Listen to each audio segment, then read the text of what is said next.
এটা চালু হয়েছে। আপনি আগে কি বিষয়ে জানবার চান বলবেন আর কি।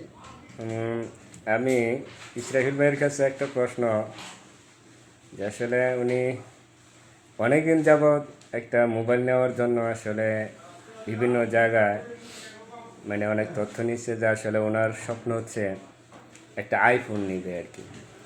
যে আইফোন এখন উনি নেয় নাই, যে এখন ওনার নাকি আরও একটা বড় একটা স্বপ্ন, যে উনি আইফোনের পরিবর্তে শাওমি একটা সেট নিছে। উনি আসলে এই শাওমি সেট নিয়ে আসলে কতটুকু আনন্দিত বা ওটার উপকারিতা কি, এটার আসলে আমি ইসরাইল ভাইয়ের কাছ থেকে জানতে চাচ্ছি আর কি। আসলে ব্যাপারটা হচ্ছে, ভ্রমণে গেলে বিভিন্ন পাহাড় পর্বত জঙ্গল নদী নালা, দামি ফোনের ভিডিও রেজলিউশনগুলো ভালো হয় কন্টেন্ট করার জন্য, কিন্তু সমস্যা হচ্ছে ছিনতাইকারী ছিনতাইকারী বা প্রতিকূল আবহাওয়ার কারণে দামি ফোনগুলো হারিয়ে যাওয়া বা খোয়া যাওয়ার প্রবণতা থাকে। তাই চিন্তা করলাম আইফোনের পরিবর্তে একটু মাঝারি দামের মধ্যে কোনো ফোন নেওয়া যায় কিনা।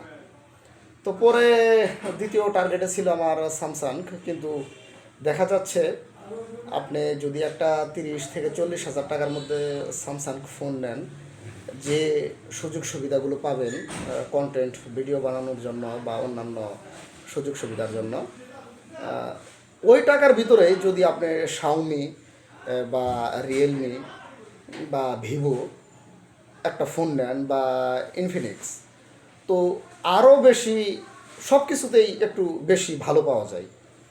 তো সেই ক্ষেত্রে চিন্তা ভাবনা করে শাওমিটাই আমি সিলেক্ট করছি।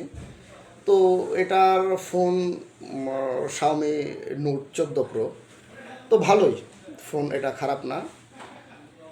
দেখা যায় কতদূর হয়, দোয়া করবেন। এই ফোনটা নিয়ে আপনি খুব মানে স্যাটিসফাই, তাই তো? হ্যাঁ, মোটামুটি স্যাটিসফাই, চালাইতেছি তো অল্প সময়। এটা ভবিষ্যতে আরও বোঝা যাবে, যদি কোনো প্রবলেম থাকে এটা ভবিষ্যতে ধরা খাবে। আপাতত ভালোই, খারাপ না।